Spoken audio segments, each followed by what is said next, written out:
Guys, I hope आप सभी अच्छे होंगे। तो हम लोग आज की प्रैक्टिस सीरीज को कंटिन्यू करते हैं। ठीक है, आज का हमारा फर्स्ट क्वेश्चन है, Sita has learn to eat rice and dal with her hand by seeing another girl doing the same, but which principle of development is associated with. तो सीता कोई लड़की है, उसने क्या किया है कि दाल चावल खाना सीखा, लेकिन कैसे सीखा? उसने सामने पे देखा कि कोई दूसरी लड़की है, वो भी दाल चावल खा रही है। अब वो देखकर खाना सीखी है। ठीक है, अब देख के खाना सीखी है, तो दैट मीन्स ये कौन से प्रिंसिपल के अंडर आता है? ये आपका आ जाएगा development take place by learning. ठीक है, तो ये हमारे कौन से प्रिंसिपल के अंडर आता है? Development take place under learning. So the option number A is correct. ठीक है, मैं आपको ऑलरेडी प्रिंसिपल्स करवा चुकी हूँ, तो इसलिए मैं again and again bar bar explain नहीं कर रही हूँ। अगर आपने प्रिंसिपल्स ऑफ डेवलपमेंट वीडियो नहीं देखा होगा तो आप प्लीज जाके विजिट कीजिएगा, मैं आपको लिंक डिस्क्रिप्शन में दे दूंगी। ठीक है, now the next question is, development of concept is primarily a part of, development of concept is primarily is a part of. तो डेवलपमेंट जो है हमारे पास बेसिकली एक कॉन्सेप्ट लेवल, प्राइमरी लेवल पे हमारे पास किस चीज का पार्ट, तो ये हमारा कौन सा ऑप्शन करेक्ट जाएगा? Intellectual development. So option number A is correct. Next question है, maturation is a dash. Maturation क्या है? Maturation is a dash. तो मैच्योरेशन हमारा किस तरह का प्रोसेस? डेवलपमेंटल प्रोसेस है, एडजस्टमेंट प्रोसेस है, सोशलाइजेशन है या ग्रोथ प्रोसेस? मैच्योरेशन हमारे पास किस तरह का होता है? एक डेवलपमेंटल प्रोसेस होता है। तो जब मैंने आपको स्टार्टिंग में ये सिलेबस का स्टार्ट किया था, तो वहां पे आपका फर्स्ट टॉपिक ही आप लोगों का ग्रोथ एंड डेवलपमेंट के ऊपर था, जहां पे मैंने डेवलपमेंट के बारे में बताया था कि मैच्योरेशन, ग्रोथ एंड डेवलपमेंट तीनों के बीच का रिलेशन आपको एक्सप्लेन किया था। ठीक है, अगर आपने नहीं देखा हो वीडियो तो जरूर जाइएगा और इस वीडियो को जरूर देखिएगा। ठीक है, now the next question is, which of the following statement are correct. इनमें से कौन सी स्टेटमेंट हमारे पास सही है? Boys mature faster than girls, boys में मैच्योरिटी जल्दी आती है। Girls mature faster than boys, लड़कियों में मैच्योरिटी जल्दी आती है। No difference in the rate of maturity of girls और बॉयज के रेट पे कोई डिफरेंस नहीं होता है मैच्योरिटी में। Most of the girls becomes mature, ज्यादातर लड़कियां क्या होती है, लड़कों से पहले मैच्योर जाती है। तो हमारे पास कौन सा ऑप्शन करेक्ट होगा? तो हमारे पास option number B is correct, girls mature faster than boys. ठीक है, now the next question, development refers to, development हमें क्या बताता है? डेवलपमेंट हमारा किस तरह का चेंजेस है? सिस्टमैटिक है, प्रोग्रेसिव है, ऑर्डरली चेंज है या रैंडम चेंज है? तो डेवलपमेंट हमारा सिस्टमैटिक तरीके से होता है या प्रोग्रेसिव चेंज है या ऑर्डरली चेंज है? तो डेवलपमेंट हमारे पास क्या एक तरह का प्रोग्रेसिव चेंज होता है। मैंने जब डेफिनेशन आपको पढ़ाई थी वहां पे भी अगेन एंड अगेन मैं बार बार बोलती थी, development is a progressive change, development is a progressive change. At the next one, orderly. तो हम लोग क्या करते हैं, डेवलपमेंट जो होता है एक पर्टिकुलर ऑर्डर में होता है। ऑर्डर से मीन्स जैसे आप छोटे हो तो मैम ने क्या किया, पहले आपको मैथ्स के कुछ सम्स करना सिखाए, फिर धीरे धीरे धीरे आपको वर्ड प्रॉब्लम्स आई, वर्ड प्रॉब्लम्स करनी स्टार्ट करी, फिर देन लेंथी क्वेश्चन स्टार्ट करी। तो एक ऑर्डर में हुआ है ना। या जैसे आप छोटे से बड़े हुए, ऐसा तो नहीं हुआ कि आप 2 साल के थे और अचानक से 10 साल के हो गए। आपने एक प्रॉपर ऑर्डर फॉलो किया ना, पहले 2 के हो गए, 3 के हो गए, फिर 4 के हुए, दैट इज कॉल्ड। ठीक है, सो हमारे पास कौन सा ऑप्शन करेक्ट हो जाएगा? Progressive changes and orderly changes, option number B and C. That means हमारे पास कौन सा ऑप्शन करेक्ट हो गया है? Option number second is correct. Now, the next question is, which of following is correct in context of development? Development के context में इनमें से कौन सा ऑप्शन हमारा correct होगा? Development proceed in a discontinuous manner. Development हमारा कैसे होता है? एक discontinuous manner है। Children's development at different rate. बच्चों का जो डेवलपमेंट होता है वो अलग अलग रेट के अकॉर्डिंग होता है। Development is rapidly, sorry, development is relatively orderly. तो हमारे पास एक ऑर्डर फॉर्म में होता है। And the last one, development is a result of complex interaction of nature and nurture. ठीक है, तो डेवलपमेंट हमारे पास किस तरह का रिजल्ट है? तो ये हमारे पास क्या होता है, इंटर रिलेटेड होता है नेचर एंड नर्चर के। तो हम लोग के पास यहाँ पे कौन सा ऑप्शन करेक्ट होगा? है ना। तो अब हमें पता है कि जो डेवलपमेंट होता है वो कभी भी डिसकंटिन्यूअस तो हो नहीं सकता है। दैट मीन्स कि ये तो हमारे यहीं पे गलत हो गया।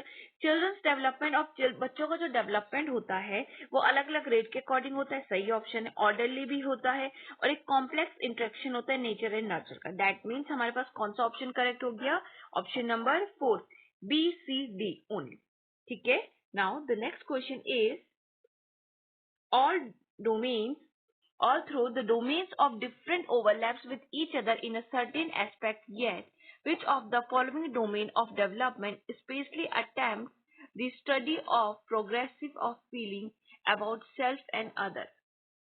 देखो, सिंपल तरीका, जब भी आपके पास फीलिंग आ जाए, है ना, इमोशंस कहीं पे आ रहे, फीलिंग आ रहे, गुस्सा, रोना, ठीक है, इरिटेशन होना, कोई भी इस तरह का जहां पे हमारी फीलिंग्स होती है, इस तरह से कोई भी क्वेश्चन आ जाए तो डेफिनेटली 99.99% हम लोग के पास आंसर कौन सा करेक्ट होता है? Emotional development. ठीक है, तो ये हम लोग का क्या हो गया? हमारे यहाँ पे option number D is correct, emotional development. तो जहां पे भी फीलिंग से रिलेटेड कोई भी क्वेश्चन आए तो आंख बंद करके भी कह सकते हैं हम लोग, बट आंख बंद करके बिल्कुल भी टिक मत कीजिएगा। आंखें खोल के अच्छे से क्वेश्चन की रीडिंग करके आप ऑप्शन नंबर डी को टिक कीजिएगा, इमोशनल डेवलपमेंट। ठीक है, तो आंखें खोल के, आंखें बंद करके नहीं। ठीक है, तो काफी लोग कहते हैं ना यहाँ पे मैंने देखा है कि काफी सारे क्या करते हैं, जहाँ पे जो वीडियोस बनाते हैं तो कहते हैं आंखें बंद करके आप इस पर टिक कर दीजिए। नहीं, आंखें बंद करके नहीं, आंखें खोल के क्वेश्चन पढ़ के ध्यान से, क्योंकि मैंने क्या बोला, 99.9% क्या होता है हमारे पास इस फीलिंग वाले जो क्वेश्चंस होते हैं उनका आंसर इमोशनल डेवलपमेंट होता है। बट एक्सेप्शनल 0.01% तो हम लोग लेके चल सकते हैं ना। एक्सेप्शनल केस तो कहीं पे भी हो सकता है वहां पे नॉट लगा के क्वेश्चन पूछा गया है या क्या पूछा गया है, तो आपको वहां पे क्वेश्चन की रीडिंग भी करनी चाहिए, देन ही आपको ऑप्शन को चूज करना चाहिए। ठीक है, now the next question is principles of dash development suggest that some specific responses get combined in the later process of development to form a whole। ठीक है, तो ऐसा कौन सा प्रिंसिपल होता है जहां पे क्या होता है हमारे पास जो कुछ स्पेसिफिक डेवलपमेंट होते हैं या स्टेजेस होती है या कुछ भी कई ये चीज कंबाइन हो जाती है, तो ये होता है हम लोग के पास प्रिंसिपल ऑफ कौन सा हो गया? इंटर रिलेटेड या इंटीग्रेशन। दैट मीन्स कि हमारे पास यहाँ पे क्या ऑप्शन गिवन है? Integration. That means option number C is correct. ठीक है, okay, now the next question is holding a pencil is an example of dash skill while running is a playground is an example of dash skill।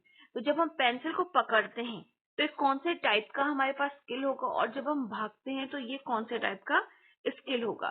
ठीक है, तो जब हम भागते हैं ना तो हमारी मसल्स ज्यादा यूज होती है। दैट मीन्स कि जब मसल्स ज्यादा यूज हो रही है तो ग्रॉस। ठीक है, तो अब हमें एक चीज पता चल चुकी है कि हमारे पास जो सेकंड ब्लैंक है वहां पे क्या ऑप्शन होने वाला है? ऑप्शन ग्रॉस होने वाला है। दैट मीन्स कि फर्स्ट वाले में क्या हो जाएगा? फाइन। ठीक है, तो option number B is correct. ठीक है, तो ऑप्शन नंबर बी को करेक्ट कर लेते हैं। और आप यहाँ पे भी देखिए, जब पेंसिल को हम पकड़ते हैं तो हमारी क्या होती है? छोटी छोटी मसल्स का यूज किया जाता है। ठीक है, that means fine motor skills and the last one is gross motor skill. ठीक है, आई होप आप सभी को समझ में आ रहा होगा। Now the next question is so which of the following is not correct in context of development. तो हमें यहाँ पे बताना है कौन सा वाला स्टेटमेंट हम लोग के पास क्या होगा? इनकरेक्ट होने वाला है। ठीक है, नॉट करेक्ट। तो हम लोग को ये चीज बहुत ध्यान रखनी होगी कि जब भी आपके पास नॉट वर्ड यूज आता है तो हमें क्वेश्चन को बहुत ध्यान से पढ़ना होता है। ठीक है, development proceed in a continuous manner. तो डेवलपमेंट हमारे पास कॉन्टिन्यूअस होगा। Development of a children are in the same rate. सारे बच्चों का डेवलपमेंट सेम रेट के साथ होगा? डेफिनेटली नहीं होता है सारे बच्चों का। Next one, development consist of emotional and physical development. Development के अंदर इमोशनल और फिजिकल डेवलपमेंट दोनों आते हैं? डेफिनेटली आते हैं। Development is not in a continuous manner. ठीक है, तो डेवलपमेंट हमारे पास एक कॉन्टिन्यूअस मैनर में नहीं होता है। दैट मीन्स ये भी हमारे पास गलत हो गया है। ठीक है, तो हम लोग के पास राइट ऑप्शन कौन सा हो जाएगा? अब देखिए, क्वेश्चन में हमें ऑलरेडी बोला गया था इनकरेक्ट। ठीक है, ऑप्शन में हमें ऑलरेडी क्या बोला गया है यहाँ पे, इनकरेक्ट। तो इनकरेक्ट का मतलब that means option number B and D is correct. तो हमने option number B and D correct कर लिया है।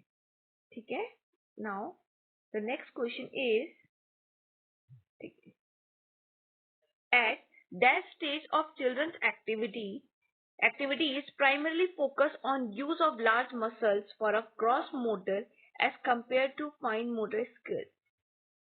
ठीक है, तो क्वेश्चन में बेसिकली हमें क्या बोला गया है, ऐसी कौन सी स्टेज होती है बच्चों की जिसमें बच्चा क्या करता है, अपनी छोटी मोटी एक्टिविटीज को भी परफॉर्म करने के लिए ग्रॉस मोटर का इस्तेमाल करता है।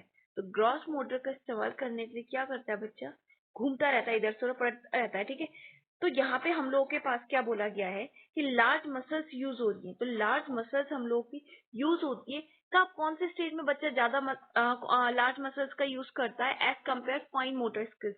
फाइन मोटर जो हमारे पास छोटी छोटी मूवमेंट्स जो हम लोग करते हैं एज कम्पेयर उसके, वो ज्यादा स्किल्स किस में यूज करता है, ऑप्शन नंबर 6। ठीक है, तो हमारे पास कौन सा ऑप्शन करेक्ट हो गया है यहाँ पे, option number A is correct. Infancy, जब बच्चा छोटा सा होता है उस टाइम पे क्या होता है, बच्चा क्या करता है, रोता भी है तो आपको पता है पूरी बॉडी में मूवमेंट दिखाता है, खुश होता है तो पूरी बॉडी में मूवमेंट दिखाता है। तो बच्चा क्या कर रहा है, अपनी लार्ज मसल्स को यूटिलाइज कर रहा है। ठीक है, now the next question is, which of the following is an example of fine motor skill. तो हमें बोला गया है कि इनमें से कौन सा ऑप्शन है जो हमारे फाइन मोटर स्किल ऑप्शन को बताएगा। ठीक, कौन सा एग्जांपल, यहाँ पे हमें 4 ऑप्शन दी गई, चारों में से कौन सा ऑप्शन जो है हमारे पास फाइन मोटर स्किल का है। तो देखिए, फाइन मोटर स्किल हमारे पास क्या होती है, जब स्मॉल मसल्स होती है, दैट मीन्स रनिंग तो डेफिनेटली नहीं हो सकता, किकिंग बॉल भी नहीं हो सकता है।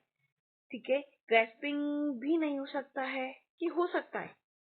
तो ठीक है, ग्रैप करना, किसी चीज को पकड़ना, तो पकड़ने में क्या हो रहा है, उसकी छोटी छोटी हाथों का यूज कर रहा है, फिंगर्स का यूज कर रहा है। तो that means option number C is correct. भागने में बड़ी मसल्स लगती है, किकिंग बॉल, बॉल को आप क्या कर रहे हो, पैर से मार रहे हो, फिर तेजी से भाग रहे हो, फिर बॉल को मार रहे हो, फिर तेजी से भाग रहे हो, ऐसे नहीं होता। ठीक है, दैट मीन्स हमारे पास option number C is correct. तो हमारे पास option number C, fine motor skill, यानी कि जब हम किसी चीज को पकड़ते हैं ना, ग्रैब करते हैं, तो हमें क्या होती है, हमारी छोटी मसल्स काम आती है। बाकी भागने में, दौड़ने में, बॉल किक करने में हमारे पास लार्ज मसल्स यूज होती है। Now, the next question is, knowing the importance of principles of growth and development is important for teacher। तो जो हमारे ग्रोथ एंड डेवलपमेंट के प्रिंसिपल होता है उसको जानना एक टीचर के लिए क्यों इंपॉर्टेंट है ना। To enhance the teaching learning process, to discourage learners, तो हमें बच्चों को डिस्करेज करना चाहिए, डेफिनेटली नहीं। To differentiate between the learners and the acid length, and the last one, to focus only on readers with the good learning abilities, to focus only on learners with the good learning abilities। तो हमारे लिए जो हम growth and development के principal पढ़ते हैं वो क्यों पढ़ते हैं, वो हम इसलिए पढ़ते हैं, हमारे लिए क्यों इंपॉर्टेंट है, ताकि हम लोग क्या करें, जो हमारी टीचिंग लर्निंग प्रोसेस है ना, टीचिंग लर्निंग की जो हमारे पास प्रोसेस होती है, स्किल्स होती है, उसे हम बहुत अच्छे से क्या कर सके, और ज्यादा अच्छे से क्या करें, इनहांस कर पाए। That means option number B is correct. ठीक है, तो हम लोग कौन सा option, sorry, option number A is correct, my mistaken, option number A is correct, to enhance the teaching learning process. Option number A हमारे पास क्या हो जाएगा, करेक्ट हो जाएगा। ठीक है, तो option number A is correct. ठीक है, आई होप आप सभी को समझ में आया होगा। तो हम लोगों ने क्या किया है, यूनिट फर्स्ट के सीडीपी के क्वेश्चंस कंप्लीट कर रहे हैं। तो आगे भी हम लोग अपनी सीरीज को कंटिन्यू चलते रहेंगे, और जो भी आपको प्रॉब्लम आएगी तो आप पूछते रहिएगा। Thank you.